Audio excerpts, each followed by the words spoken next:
Hello বন্ধুরা, কেমন আছো? আমি একটা হাতের কাজ নিয়ে চলে এসেছি। যারা কুর্তি পরে তাদের উন্নাটা নিয়ে কাপ্তান কীভাবে পরতে হয়। এবার বাজারে কেন যেতে হবে কাপ্তান কিনতে। এই যে দেখো কত বড় উন্না, দেখো এই উন্নাটাকে আমি এই নিলাম, নিয়ে এই প্যাঁচটা এই দিক দিয়ে ঘুরে নিলাম। দেখো আর এই দুটোকে সমান করতে হবে, দিয়ে এই সামনে ধারে একটা প্যাঁচ দিয়ে দিতে হবে।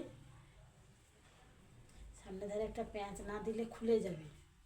দেখো এইভাবে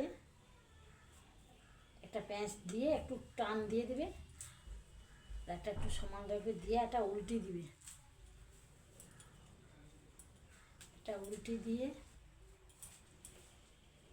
এবারে গলারটা একটু টানবে। এই যে আমি কাপ্তান বানাচ্ছি কুর্তির সাথে পরবো বলে, এই সামনে একটা প্যাঁচ দিয়ে দিতে হবে। সামনে একটা প্যাঁচ দিয়ে এটাকে একটু টান দিয়ে দিতে হবে, দিয়ে যারা বড় করবে বড়, আমি একটু ছোট করব।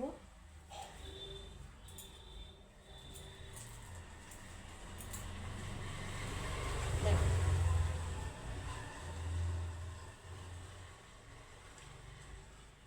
দেখো কি সুন্দর কাপ্তানটা হয়েছে, কি সুন্দর কুর্তির সাথে কাপ্তান। ভালো যদি লাগবে আমাকে লাইক করবে, শেয়ার করবে, কমেন্ট করবে। আগামীকাল দেখা আছে, সবাই ভালো থাকো, টাটা।